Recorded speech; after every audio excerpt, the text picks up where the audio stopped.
Hello मेरे प्यारे दोस्तों, बहुत बहुत स्वागत है आप सभी का हमारे इस चैनल पे। आज की इस वीडियो लेक्चर में हम बात करने वाले हैं एक बहुत ही ज़्यादा इम्पोर्टेंट टॉपिक के बारे में और नाम है हिंदू लॉ। हिंदू लॉ को जो है हम बहुत तरीके से पढ़ सकते हैं और इसको अच्छे से समझने के लिए आपको जाना पड़ेगा पूरी इसकी डिटेल पे, इसकी हिस्ट्री पे। और हिस्ट्री के साथ साथ आपको जानना पड़ेगा कि क्या सोर्सेज हैं हिंदू लॉज के, कहाँ से हिंदू लॉ निकल के आया है। आज जो आप HMA देखते हैं यानी कि हिंदू मैरिज एक्ट 1955, या फिर आप हिंदू सक्सेशन एक्ट देखते हो जो कि 1956 का है, या फिर आप देखते हो Hindu minority and guardianship act 1956, या फिर आप देखते हो Hindu adoption and maintenance act 1956, या फिर आप देखते हो Hindu disposition of property act 1916। तो ये सारे के सारे जो एक्ट होते हैं आज की डेट पे हिंदू लॉ के अंदर कवर होते हैं। तो ये सारे जो मैंने आपको एक्ट बताए ये कहाँ से इवॉल्व होके आए। क्या पहले के भारत में वुमेन्स को उतना ही राइट था जितना कि मेंस को राइट है? क्या पहले हमारे भारत के समाज में जेंडर इक्वलिटी हुआ करती थी? क्या लड़का लड़की एक समान का नारा जो आजकल चलता है वो पहले हुआ करता था? तो इन सब को जानने के लिए हमें जाना पड़ेगा बहुत डिटेल पे, हमें जाना पड़ेगा एक पूरे इतिहास पे। आपको ध्यान होगा कि हमारे इंडिया में ही जो है विडो मैरिज प्रिवलेंट नहीं हुआ करती थी। यानी कि सिंपल सी बात ये मैं कह रहा हूँ कि ये दो कपल्स हैं, ये मैन है और ये वुमेन है, ये दोनों मैरिड हैं। अब सपोज़ किसी भी हालत में, किसी भी कंडीशन में इस मैन की डेथ हो जाती है, ही इज़ नो मोर, तो अब ये जो वुमेन है, जो ये विडो है, क्या इसके पास इसकी पूरी ज़िंदगी नहीं पड़ी है? क्या ये अपनी पूरी लाइफ को अच्छे से जीने का राइट नहीं रखती? तो ऐसे ही कुछ हमारे इतिहास में हुआ करता था कि जैसे ही as soon this person died, तो जो इसकी वाइफ हुआ करती थी उसको क्या करना पड़ता था, सती प्रथा करनी पड़ती थी। यानी कि हमारे वहाँ एक कस्टम थी जिसे हम प्रथा बोलते हैं, सती प्रथा। सती प्रथा में हुआ ये करता था कि जो वुमेन होती थी जिसका हस्बैंड की डेथ हो जाती थी वो भी जो है अपने आप को सती कर देती थी। वो अपने आप को जो डेड बॉडी को जलाने के लिए जो लकड़ी होती हैं, जो हवन वगैरह होता है जहाँ पे डेड बॉडीज़ वगैरह जलती हैं, तो वो भी अपने आप को उस जिंदा बॉडी को, जो जिंदा वाइफ है, वो उसको ज़बरदस्ती समाज के द्वारा बिठा दिया जाता था उन लकड़ियों के ऊपर कि तेरा पति जो है, तेरा जो हस्बैंड है, he is no more, so you also don't have any right to live in this society, live in this world, you are of no use. तो ये प्रथा कहाँ से कहाँ तक प्रिवलेंट थी, ये कहाँ से कहाँ तक उचित थी? मेरे तो कहीं से कहीं तक ये भी समझ में नहीं आता कि ये चीज़ सही थी। तो ऐसी प्रथा को एबॉलिश करने के लिए हमारी सोसाइटी में एक बहुत महान पर्सन, बहुत एक महान व्यक्तित्व हुआ करते थे। उनका नाम है राजा राम मोहन रॉय। इन्होंने इस सती प्रथा को, इस सती कस्टम को एबॉलिश कर दिया और ये साल था 1829 का। इस समय जो है इंडिया में ब्रिटिश रूल चलता था और 1829 में जब राजा राम मोहन रॉय ने ये एबॉलिश किया तो उस समय इंडिया के गवर्नर जनरल हुआ करते थे, उनका नाम हुआ करता था LWB, यानी कि लॉर्ड विलियम बेंटिक। ठीक है। और भी बहुत सारी हमारी हिंदू समाज में बहुत सारी कुप्रथाएं होती थी, जैसे कि चाइल्ड मैरिज यानी कि बाल विवाह। ठीक है। तो इस चीज़ को भी देखते हुए आपके मन में क्या ख्याल आता है कि जिस बच्चे की पढ़ने लिखने की उम्र है, अपना फ्यूचर बनाने की उम्र है, वहाँ पर अगर वो डोमेस्टिक रिलेशनशिप में आ जाएगा तो वो कितने लफड़ेबाजी में पड़ जाएगा। उसको दीन दुनिया की टेंशन होने लगेगी, जिससे कि एक अच्छे सोसाइटी का डेवलपमेंट नहीं हो पाएगा और हमारा आने वाला भविष्य हमारे बच्चों पे ही डिपेंड करता है। और जैसे कि आपको पता है कि India is a very vast country, तो इंडिया के इस लैंड मास में डिफरेंट जगह पे अपने अपने लॉज चला करते थे, प्रिवलेंट हुआ करते थे। ठीक है। जैसे नीचे वाले द्रविडियन क्षेत्र में अपने लॉस प्रिवेंट हुआ करते थे, महाराष्ट्र वाली एरिया में अपने लॉस प्रिवेंट हुआ करते थे, वहाँ पे बच्चों की शादी की उम्र 11-12 साल में कर दी जाती थी। और कहीं कहीं पे जो उत्तर प्रदेश वाला जो एरिया है द्रविडियन, जो ये मिथिला वाला जो एरिया है, यहाँ पे अपने लॉज हुआ करते थे। जो बंगाल वाला पोर्शन है यहाँ पे अपने लॉज हुआ करते थे। और ऐसी तमाम जगहों पे डिफरेंट एरियाज़ पे डिफरेंट रीजन्स पे अपने अपने कस्टम्स हुआ करते थे कि हम यहाँ पे 12 साल की उम्र रख देते हैं, हम यहाँ पे 15 साल की उम्र में बच्चों का विवाह कर देते हैं, कहीं कहीं पे 8 साल की उम्र में बच्चों का विवाह कर दिया जाता था राजस्थान जैसे एरिया में। तो ये चीज़ अपने आप में बेहद ख़तरनाक थी। और आपको एक राज की बात तो मैं ये भी बता दूं कि उस समय जो है भारत में इतनी गरीबी हुआ करती थी कि लोग जो है अपने बच्चे की शादी करना एक बोझ समझते थे, अपनी बच्चियों को अपने सर पे एक बोझ समझते थे। तो करते क्या थे, गरीब लोग जो उनकी बच्चियाँ हुआ करती थी 8-8 साल की उम्र में उनकी शादियाँ करवा दिया करते थे। और यहाँ पे जो है बड़े बड़े जो सेठ होते थे वो ना पॉलीगैमी करते थे, यानी बहु विवाह करते थे। जैसे कि कोई आदमी है 50-55 साल का, वो किसी 14 साल की लड़की से या उससे नीचे की लड़की से शादी कर लेता था और ऐसी वो बहुत सारी शादियाँ कर लेता था। इस कुप्रथा को हम बोलते थे पॉलीगैमी। तो ये सारी चीज़ भी हिंदू सोसाइटी में हमें प्रिवलेंट देखने के लिए मिल रही थी। इसका एक एग्जांपल मैं आपको बताऊं तो 1894 से ये जो मैसूर वाला रीजन है, ये वाला जो पर्टिकुलर रीजन है, यहाँ पे ऐसे बहुत इंस्टेंसेस देखने के लिए मिलते थे कि जो लड़की है वो 12 साल की है और जो लड़का है यानी कि जो आदमी है वो 55 साल 50 साल से ऊपर का है। तो इनके बीच में जो है शादियाँ करवा दिया करते थे just due to the poverty level of this girls family, because girl was assumed to be burden in to their family. तो इस चीज़ को देखते हुए 1894 में एक लॉ आता है जो कि क्या करता है, ये ना पनिशमेंट प्रोवाइड करता था किसी आदमी के लिए। अगर वो आदमी 8 साल से नीचे की लड़की से शादी करता है तो उसको पनिश किया जाता था। और साथ ही साथ में जो आदमी 50 साल से ऊपर हुआ करता था वो अगर किसी 14 साल से नीचे की लड़की से शादी किया करता था तो उसके लिए भी यहाँ पे पनिशमेंट प्रोवाइड हुआ करती थी। तो आप अपने कंसाइंस से लगा सकते हैं कि ये किस हद तक उचित है। वो कहीं से कहीं तक उचित नहीं है। इनका जो है एज डिफरेंस हो जाएगा, इनकी आपस में जो है सोचने समझने की जो शक्ति है वो नहीं मिल पाएगी, इनकी तालमेल नहीं बैठ पाएगी। तो एज अ रिज़ल्ट होगा क्या, इनके बीच में लड़ाई होगी, झगड़े होंगे। तो हमारे इतिहास में ऐसे बहुत सारे एक्ट बने, जैसे कि मैंने आपको बताया था सती प्रथा एबॉलिश की थी 1829 में 1829 में सती प्रथा एबॉलिश की थी। यानी कि 1829 से पहले या तो जो विडोज़ हुआ करती थी उनको जीने का अधिकार नहीं हुआ करता था, या फिर वो जीती थी तो बहुत बेकार तरीके से अपनी लाइफ में स्ट्रगल करती थी, यानी कि उनको जो है दूसरी शादी करने का कोई अधिकार नहीं हुआ करता। तो इसी को देखते हुए विडो री मैरिज एक्ट को लीगलाइज कर दिया गया, यानी कि अब कोई भी विडो जो है दोबारा शादी कर सकती थी।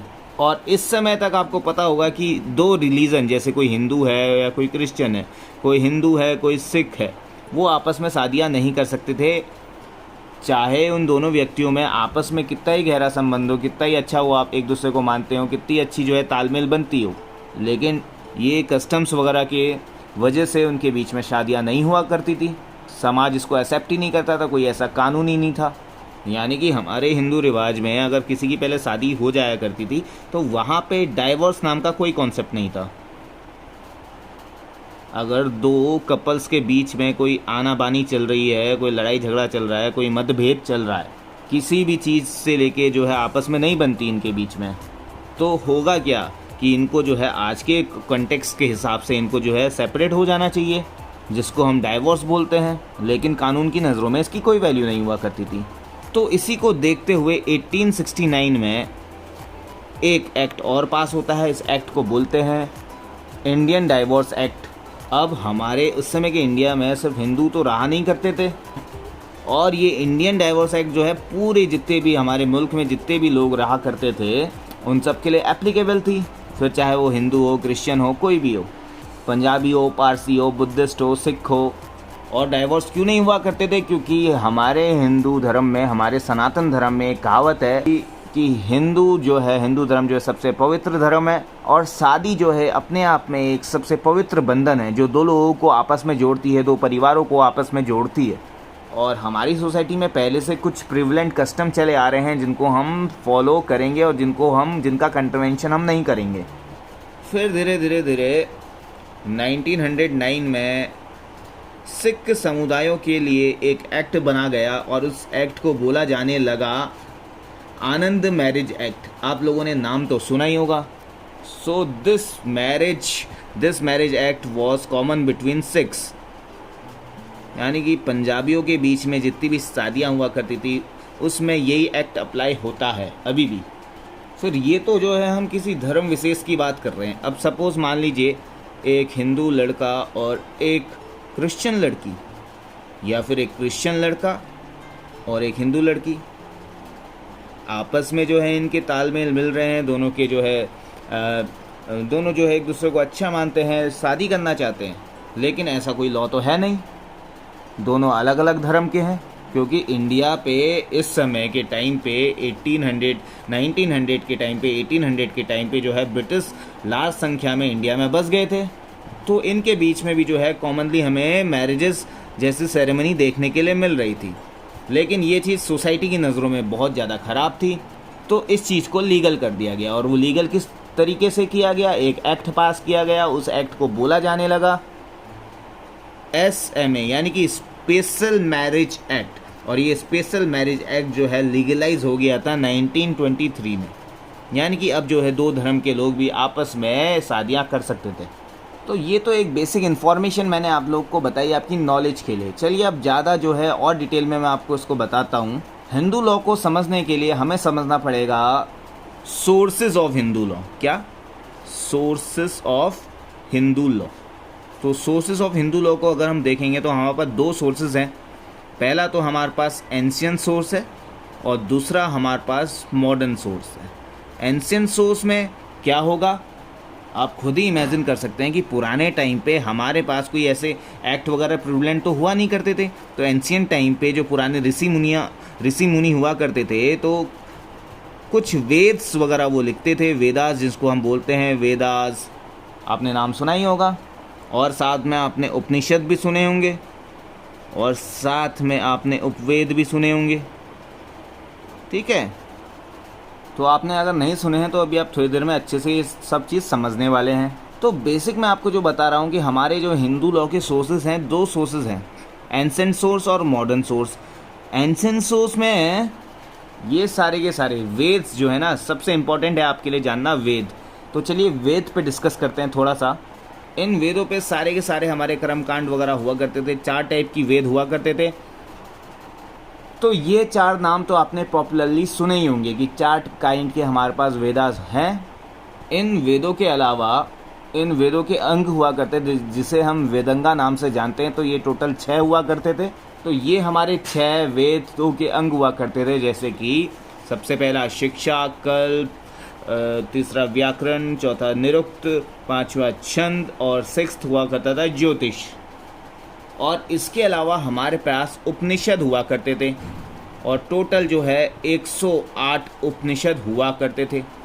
ठीक है, सो अगर आप हिंदू रिलीजन से बिलोंग करते हैं तो आपको इतना तो मालूम होना चाहिए कि हमारे पास कितने वेदा हैं, हमारे पास कितने वेदंगास हैं और हमारे कितने उपनिषद हैं जो हमारे सनातन धर्म को डिस्क्राइब करते हैं। तो इतना अगर आपने जान लिया है तो ये ऋग्वेद, यजुर्वेद, सामवेद, अथर्ववेद तो आप बहुत अच्छे से जानते होंगे। शायद आपको कन्फ्यूज़न होगी कि ये जो वेदंगास हैं ये क्या है। ये जो वेदंगास है ना, ये एक पर्सन को डिनोट करते हैं। ये एक हेल्दी पर्सन है, ठीक है, और ये इसके फीट हैं, ठीक है, और ये इसका हेड है। तो ये जो मैंने 6 वेदंगास बताए ना, ये इसी को डिनोट करते हैं। इसी के 6 लिम्स माने जाते हैं, यानी कि अंग, इस पर्सन के 6 अंगों को जो है डिनोट किया गया है वेदंगास के थ्रू। यानी कि एक आम इंसान, हम अपनी ही बात कर लेते हैं, हम जो है इन 6 अंगों से मिलके बने हुए हैं। तो ये जो छंद वाली जो बात है ना, हम सबसे नीचे से स्टार्ट करते हैं। ये जो छंद है ये डिनोट करते हैं हमारे 2 पैरों को, 2 फीट्स। अब इसके हाथ भी तो होंगे, और ये जो कल्प है ना, ये डिनोट करते हैं इसके दो हाथों को, इनकी भुजाओं को। कल्प, ये हो गए छंदास। अब ये जो ये लास्ट वाला जो यहाँ पे लिखा है मैंने, ज्योतिष। ठीक है, तो ज्योतिष मतलब जो इसकी आंखें हैं, जो हमारी आंखें हैं, जो देख सकती हैं कि हमारा जो फ्यूचर में क्या होगा। हम ऐसा एज्यूम तो कर सकते हैं अपने कर्मों के आधार पे। तो जो ज्योतिष वाला जो ये वेदांग है, ये हमारी आइज़ को डिनोट करता है, और हमारे कान भी हैं। ये जो शिक्षा वाला जो वेदांग है ना, ये हमारी नोज को डिनोट करता है, शिक्षा। और हमारे ईयर्स भी तो हैं, यानी कि कानों से जो हम सुनते हैं उसको हमने नाम दे दिया निरुक्त। और एक हमारा यहाँ पे मुंह भी है, जिससे हम अच्छा या गंदा बोलते हैं। तो वो जो हमारा माउथ हो गया, उसको हमने दे दिया नाम ये व्याकरण। ठीक है, और अपने इन्हीं 6 अंगों की वजह से हम जो है 6 ग्रेट काम कर सकते हैं। तो पुराने टाइम पे जो ऋषि मुनि हुआ करते थे ना, वो बैठ के जब लेक्चर्स वगैरह देते थे, मान लीजिए ये ऋषि मुनि हैं और यहाँ पे कुछ बहुत सारे इनके बच्चे बैठे हुए हैं, यानी कि इनके स्टूडेंट्स। ये इनसे जो है इनकी कही गई जो है अच्छी अच्छी बातें जो है अपने माइंड में नोट कर रहे हैं। ये एक गुरुकुल है। तो अगर आपने इतनी चीज़ें अभी तक ध्यान में रखनी है तो मैं आगे चलता हूँ। तो मैंने आपको बताया था कि हिंदू लोग के 2 मेन सोर्सेज हैं, एंसेंट और मॉडर्न। तो जो एंसेंट सोर्स है, एंसेंट सोर्स में हमारे हिंदू लोग की स्मृति आ जाती है, श्रुति आ जाती है, और आ जाते हैं इस पे धर्मशास्त्र। तो जो अभी मैंने आपको थोड़ी देर पहले यहाँ पे एग्जाम्पल बताया था, और ये सब जो मैंने आपको कथा सुनाई थी, वेदास, वेदंगास, उपनिषद, तो इनको कंपाइल किसने किया था? ऋषि मुनियों ने कंपाइल किया था, और कंपाइल करके अपने बच्चों को भी तो बताया था जो स्टूडेंट्स थे। तो इनका ये जो कंपाइल की हुई चीज़ थी, कंपाइल किया हुआ जो चीज़ थी, ऋग्वेद, यजुर्वेद, सामवेद, अथर्ववेद, ये जो वेदंगास हुआ करते थे, ये बताते थे कि हमारा जो कंडक्ट है, हमारे शिक्षा, वेदों के 6 अंग हैं, शिक्षा है, कल्प है, व्याकरण है, निरुक्त है, छंद है, ज्योतिष है। तो ये सारे के सारे जो है एंशिएंट सोर्स के श्रुति के हिस्सा हुआ करते थे। यानी कि यहाँ पे जो मैंने आपको 4 वेद बताए, वो आप यहाँ पे लिख देंगे कि 4 Vedas were there in Shrutis, और 6 Vedangas were there, 108 Upanishads were there. तो ये सारे के सारे श्रुतिज के हिस्से हो गए। और माना जाता है कि ये जो ऋषि मुनि जो यहाँ पे हमने आपको बताए, इन्होंने भी जो कंपाइल किया होगा, तो अपने मन से तो कंपाइल नहीं किया होगा, कहीं ना कहीं से तो इन्होंने कंपाइल किया होगा, सुना होगा और फिर लिखा होगा। तो ऐसा माना जाता है कि इन पे जो है एक बहुत ज़्यादा भगवान की शक्ति हुआ करती थी। तो जो है भगवान जी इनको डिवाइन ओरिजिन के थ्रू जो है इनको कुछ जो है इंस्ट्रक्शन वगैरह देते थे, एजुकेशन देते थे, और उसी एजुकेशन को ये अपने स्टूडेंट्स तक जो है पहुंचाते थे। तो जो श्रुतिज हुआ करती थी, they were be considered as divine origins, यानी कि भगवान द्वारा बनाई गई ये जो वेद हैं, ये जो वेदांगास हैं, ये उपनिषद हैं, ये भगवान ने बनाए हैं। और जो ऋषि मुनि हैं उन्होंने जस्ट क्या किया, आपको ट्रांसफ़र किया है ये चीज़।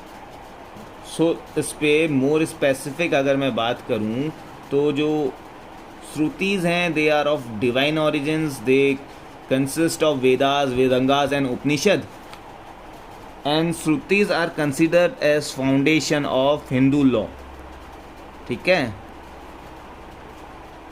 इसमें जो है ऋषि मुनियों द्वारा जो है कंपाइल की गई जो वेदांगास, जो वेद्स वगैरह थे, इसमें ये चीज़ बताई गई थी कि क्या हमारी मॉरल ड्यूटीज़ होनी चाहिए, क्या हमारे कर्तव्य होने चाहिए सोसाइटी की तरफ, क्योंकि सोसाइटी लोगों से मिलके बने हैं, और सोसाइटी में जो है फैमिली का जो है एक अहम योगदान रहता है, और उस फैमिली में जो एक वाइफ और एक जो हस्बैंड है वो भी अपना एक क्रूशियल रोल प्ले करते हैं। एक घर को परिवार बनाने के लिए बहुत ज़्यादा इम्पोर्टेंट रोल वो प्ले करते हैं, बहुत ज़्यादा मेहनत मशक्क़त करते हैं। और जब भी जो है हिंदू रिचुअल के हिसाब से जो शादी वगैरह होती हैं, उसमें जो मंत्र वगैरह पढ़े जाते हैं, तो वो भी जो है इन्हीं वेदों में लिखे हुए हैं। तो ये जो वेदास वगैरह हैं, ये जो वेदंगास वगैरह हैं, इन पे क्या कंटेन है? इन पे हिम्स कंटेन है, इन पे रिचुअल्स कंटेन हैं, इन पे प्रेयर है कि हमें एक अच्छे जीवन पे चलने की आगे जो है आप गाइड करना। जो पंडित जी मंत्र वगैरह पढ़ते हैं तो उसमें ये सारी चीज़ें बोलते हैं। तो इस चीज़ को अगर आप समझ गए होगे तो स्मृति इसी का एडवांस फॉर्म है कि जो भी भगवान ने ऋषि मुनियों को ये चीज़ें बोली गई हैं, तो ऋषि मुनियों ने जो भी अपने शिष्यों को वो बातें समझाई हैं, उन शिष्यों ने क्या किया, उनको कंपाइल कर दिया एक टेक्स्ट बुक में। उसी को हम स्मृति बोल रहे हैं। ठीक है, they are in written form. सबसे पहला डिफरेंस तो ये हो गया। While Shrutis the things which have, जो सुनी जाती हैं, heard, things which have been heard, things which have been heard and written, वो इंक्लूड हो जाती है स्मृति में। और जो ओनली हर्ड होती है, जिनको सिर्फ सुना जाता है, वो होती है श्रुति में। ठीक है, सो इसमें आप बता सकते हैं कि Smritis are written in written form and they are written by sages and scholars.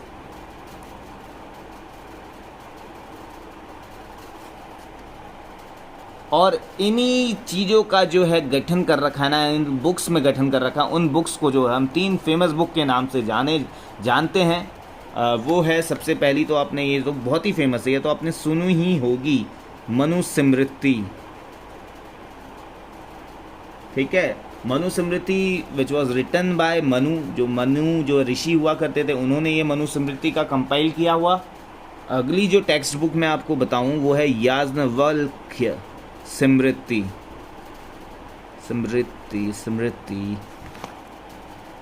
और फिर जो है एक नेपाल के एक स्कॉलर हुआ करते थे, उनका नाम हुआ करता था नारद स्मृति।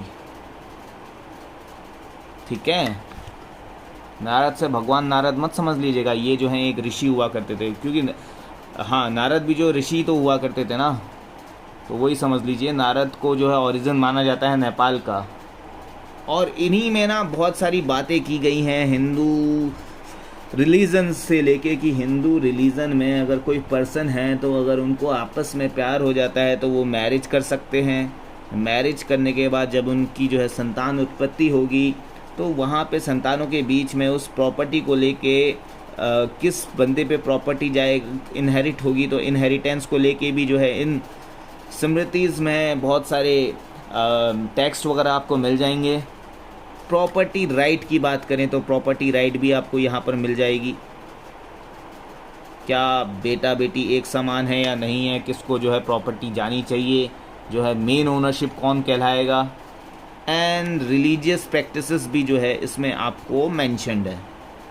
Religious practices are also mentioned in these Smritis, कि यज्ञ वगैरह करते हैं, हवन करते हैं, घर में शुद्धि के लिए भगवानों की कथाएं करवाते हैं।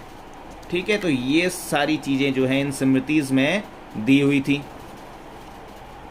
तो आपने अभी तक देखा श्रुति में तो जो मेन 4 वेदास जो इंक्लूड है, जो मैंने आपको यहाँ पे बता दिए थे, कौन से, ऋग्वेद, यजुर्वेद, सामवेद, अथर्ववेद। अगर आपको वेदांगास भी उसमें इंस्क्राइब करने हैं तो आप ये बता सकते हैं, शिक्षा, कल्प, व्याकरण, निरुक्त, छंद, ज्योतिष। और 108 उपनिषद हुआ करते थे जो कि हमारे श्रुतिस के पार्ट थे।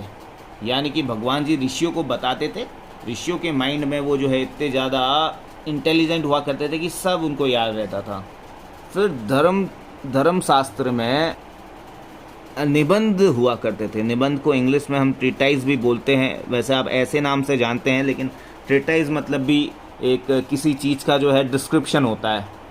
तो धर्मशास्त्र में ये समझ लीजिए निबंध हुआ करते थे। ट्रीटाइज ऑन मॉरल ड्यूटी क्या होनी चाहिए किसी पर्सन की, रिलीजियस ड्यूटी क्या होनी चाहिए किसी पर्सन की। ठीक है, एक तरीके से जो है ये लॉ हुआ करते थे पुराने टाइम के। तो ये सारे के सारे हमारे एंशिएंट सोर्स ऑफ लॉ चल रहे हैं, और अभी साथ में आएगा मॉडर्न सोर्स। ठीक है, तो एंशिएंट में आपको इतने सब कुछ बताना है। स्मृति, श्रुति मतलब मैं बार बार कह रहा हूँ, things which have been heard. Smriti which are in written form like this. Vedangas को जो है, वेदों को जो है रिटन फॉर्म में डाल दिया। ठीक है, उनको जो है रिटन फॉर्म में डाल दिया, उनके ऊपर जो स्मृति बना दी ऋषियों ने, मनुस्मृति, उन्हीं को और एलोबरेट करके। सो बेसिकली ये धर्मशास्त्र की अगर बात करें, so it is a ethical law. ठीक है, क्या सही है, क्या गलत है, क्या हमें करना चाहिए, क्या नहीं करना चाहिए. So you can say that Dharmashastra is a ethical law which is governing the conduct of any individual. Conduct of individual. तो ये 3 चीज़ अगर आप समझ गए हैं, तो इसके अलावा हमारे पास जो है एक सोर्स तो ये हो गया, दूसरा सोर्स ये हो गया, तीसरा सोर्स धर्मशास्त्र हो गए, चौथा सोर्स हमारे पास डाइजेस्ट एंड कमेंट्रीज.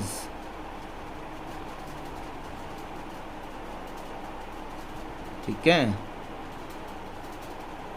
ये चौथा सोर्स हो गया हमारे पास. एंशिएंट सोर्स में अगर बात करें तो आप ये सोचिए कि ये जो स्मृतिज हैं, जो मनु स्मृति हैं, ये याज्ञवल्क्य स्मृति है, नारद स्मृति, इनको जो है कंपाइल कर दिया गया. अब इनको कंपाइल करने के लिए कुछ स्टूडेंट्स तो होंगे जो इंटरेस्ट दिखाएंगे, इनको पढ़ेंगे, इनको पढ़ के अपने ओपिनियन तो दिखाएंगे कि हाँ इसने सही कहा है, इसने गलत कहा है, तो कमेंट्स करेंगे, एक डाइजेस्ट बनाएंगे, एक मोटी किताब बनाएंगे अपनी कमेंट्रीज़ की. नारद मुनि ने तो सही कहा था, मनु महाराज ने भी सही कहा था, या किसी चीज़ को जो है गलत कहा था, तो वो कैसा होना चाहिए. तो सबसे पहले आपको बताना पड़ेगा कि these are the secondary source of law.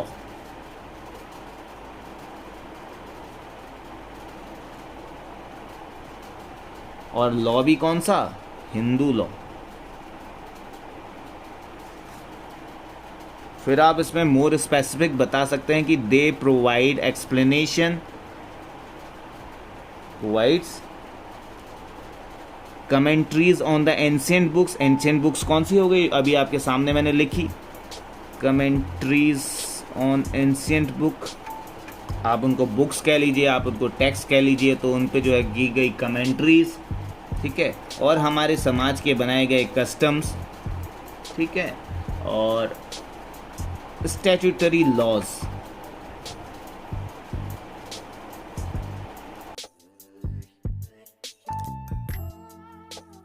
फिर इसके अलावा जो है 5वां एंशिएंट सोर्स हो जाएगा आपके पास कस्टम्स. ठीक है, कस्टम्स मतलब क्या होता है कि जो कोई भी हमारे सोसाइटी के लोग पहले से फॉलो करते आ रहे हैं. ठीक है, यानी कि जो हमारी लोकल प्रैक्टिसेस हैं या हमारी रीजनल प्रैक्टिसेस हैं,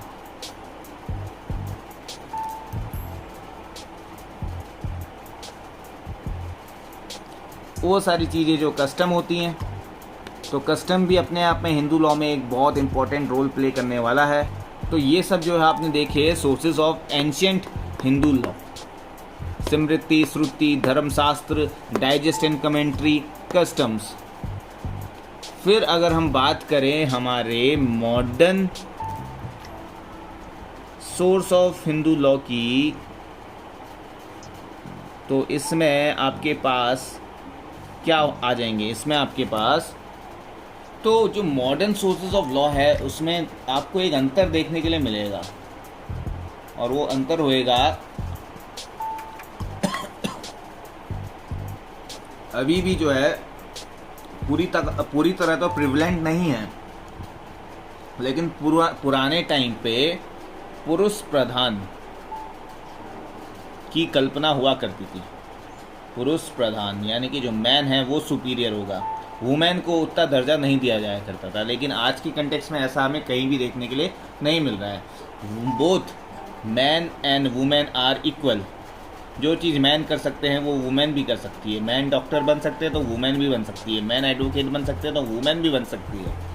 मैन अगर साइंटिस्ट बन सकते हैं तो वुमेन भी बन सकती है. Kalpana Chawla astronaut, Draupadi Murmu president of India, Vandana Singh district magistrate of Nainital.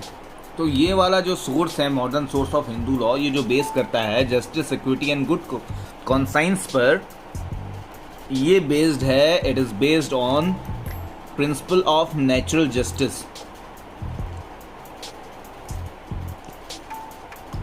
ठीक है, यानी कि पुराने टाइम पे जो प्रॉपर्टीज के राइट हुआ करते थे उस पे सर्टेनली जो है किसका अधिकार होगा, क्या महिला का भी उतना ही अधिकार होगा या नहीं होगा प्रॉपर्टी में जितना कि मैन के राइट है. तो मैन के इक्वल जो है वुमेन के भी उतने ही राइट होंगे प्रॉपर्टी में. तो ये चीज़ कहना असर्टेन था. ठीक है, महिलाओं के साथ जो है अगर उसके पति की डेथ हो जाती थी तो बहुत गंदा सलूक किया जाता था, उसे मार दिया जाता था, उसे भगा दिया जाता था। लेकिन आज की डेट में ऐसा कोई करके देखे किसी के साथ? तो ये क्यों है? ये इसी चीज़ पे है कि जो मॉडर्न लॉ है, जो मॉडर्न सोर्स है हिंदू लॉ का, इस पे बेस्ड है। यानी कि man and women both are equal. प्रकृति ने दोनों को बनाया है और दोनों जो है इक्वली लायबल हैं, दोनों जो है इक्वली रिस्पेक्टेबल हैं। अब देखिए बहुत सारे केसेस हमारे पास आ जाते हैं, जैसे मेंटेनेंस। ठीक है, मेंटेनेंस कौन देगा? अगर मान लीजिए किसी वुमेन का डाइवोर्स हो जाता है तो अपनी जीवन का यापन कैसे करेगी? उसके लिए मेंटेनेंस के प्रोविज़न हमारे सीआरपीसी में 125 में दे रखे थे, जो कि अब भारतीय नागरिक सुरक्षा संहिता में कन्वर्ट हो चुकी है। और 144 अगर वहाँ पे सेक्शन खोलोगे आप तो आपको पता चलेगा कि मेंटेनेंस जो है दिए जाते हैं वाइफ के लिए। तो आज की परिस्थिति में बहुत सारी चीज़ें बदल चुकी हैं, लेकिन पहले ऐसा नहीं हुआ करता था। और एक बार जो है कोई आपसे जो है जुड़ चुका है तो उसके राइट भी उतने ही होंगे जितने कि आपके राइट है। अगर आपकी कोई प्रॉपर्टी है, 2 बीघा की खेत है, तो उसके भी जो है उसमें सर्टेन कुछ राइट होंगे। आधी आधी ज़मीन जाएगी, जितनी हस्बैंड की उतनी वाइफ की भी होगी। तो प्रॉपर्टी राइट्स को भी ध्यान में रखते हुए ये जो justice, equity and good science का जो ये सोर्स है, ये भी अपने आप में काफ़ी ज़्यादा इम्पोर्टेंट हो जाता है। तो देखिए जो डाइवर्स वूमेन है, जो डाइवोर्स विडो है, वो अगर रीमैरिज करती है तो तब तो ठीक है, और अगर नहीं मैरिज करती तो उसको भी तो है प्रॉपर्टी के राइट मिलने चाहिए। जो उसका बच्चा है, जो उसके संग रह रहा है, उसको भी तो प्रॉपर्टी राइट मिलने चाहिए, वरना वो तो दर दर फिरेंगे ऐसे। इसलिए इन सब चीज़ का ध्यान रखते हुए मॉडर्न सोर्स जो है हिंदू लॉ का, जो justice, equity and good science पे फोकस करता है कि क्या जो है सबसे ज़्यादा उचित स्टेप होने चाहिए किसी ऐसे विक्टिम्स के लिए जो कि डिप्राइव्ड हैं अपनी प्रॉपर्टी राइट्स से, और जिनका जो है कहीं ना कहीं मैरिज इश्यू चल रहा है। तो क्या सही है, क्या गलत है? सो इस कॉन्सेप्ट के हिसाब से decisions have to be taken it is just and fair. उसके बाद एक जो है modern source of Hindu law में हमारे पास दूसरा इंपॉर्टेंट सोर्स हो जाता है, वो है जुडिशियल प्रेसिडेंट्स। जुडिशियल प्रेसिडेंट और कुछ नहीं होते हैं। कोई केस अगर किसी कोर्ट में चल रहा है, कोई सुप्रीम कोर्ट में चल रहा है या कोई हायर कोर्ट में चल रहा है, उस केस को देखते हैं। अगर वो केस डाइवोर्स का है, मैरिज का है, तो अगर वो जो है उस केस में उस कोर्ट का क्या डिसीजन है, तो उस डिसीज़न को ही जो है जुडिशियल प्रेसिडेंट बोलते हैं। जो आने वाले जो फ्यूचर जो केसेस हैं उसमें अगर किसी सुप्रीम कोर्ट ने कोई केस लॉ में कोई इंटरप्रिटेशन अपना कर दिया, किसी लॉ की व्याख्या कर दी, तो वहाँ पर वो चीज़ हो जाएगी judicial precedent. So you can write that judicial precedents are decision of courts,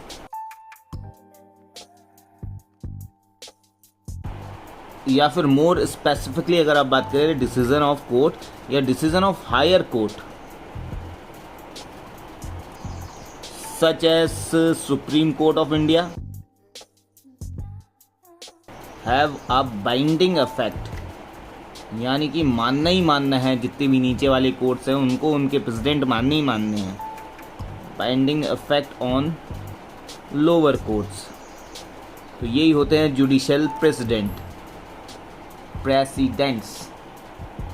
और उसके बाद जो तीसरा इंपॉर्टेंट हमारे पास modern source of Hindu law आ जाता है, वो ये वाले जो एक्ट मैंने आपको बताए थे कहीं पे, ये जो हिंदू लॉज जो हमारे पास अभी करंट में है, Hindu marriage act, Hindu succession act, Hindu minority and guardianship act, Hindu adoption and maintenance act, Hindu disposition of property act. तो ये सारे के सारे हमारे किस में आ जाएंगे?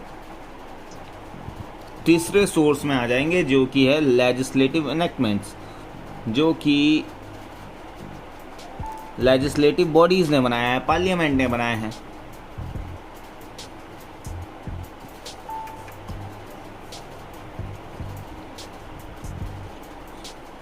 ठीक है गाइस, ये लॉज किसने बनाए हैं? इंडियन पार्लियामेंट ने। और फिर अगर बात करें किसी पर्टिकुलर स्टेट की, तो स्टेट लेजिस्लेचर ने।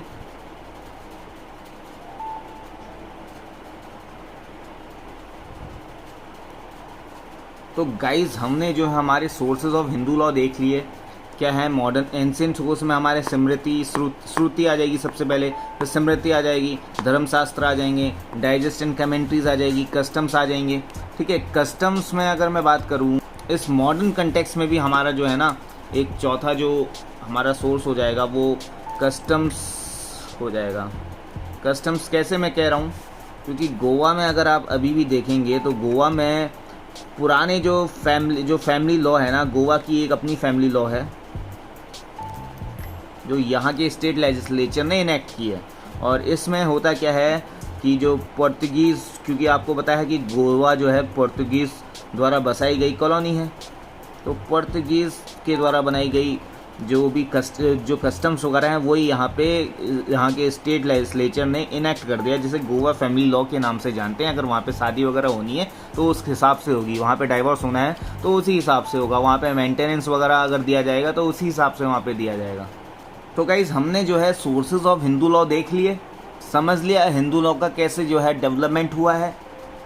अब ना जो हमारा अगला टॉपिक होगा वो स्कूल्स ऑफ हिंदू लॉ। दो टाइप के हमारे स्कूल्स हैं, एक मिताक्षरा और एक दया भागा।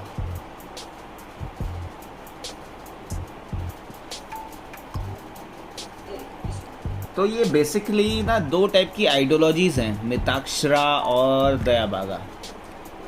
ये जो मिताक्षरा वाली जो आइडियोलॉजी है ये इंडिया के कुछ एरियाज़ में प्रिवलेंट है, जैसे बनारस, मिथिला, महाराष्ट्र,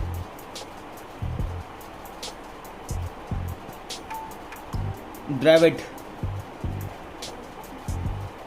और हाँ, तो इसको आप जो है आगे से स्कूल जोड़ लीजिए। ये हो गए Banaras school, Mithila school, Maharashtra school of Hindu law, Dravida school of Hindu law. Dravida यानी कि यहाँ पे मैं मद्रास वाले रीजन की मैं बात कर रहा हूँ। ठीक है, एक स्कूल और आएगा हमारा मिताक्षा में, पंजाब स्कूल। तो और दया भागा में सिर्फ एक रीजन इंक्लूडेड है, वो है बंगाल। इसको जो है अगली वीडियो पे डिस्कस करने वाले हैं गाइस।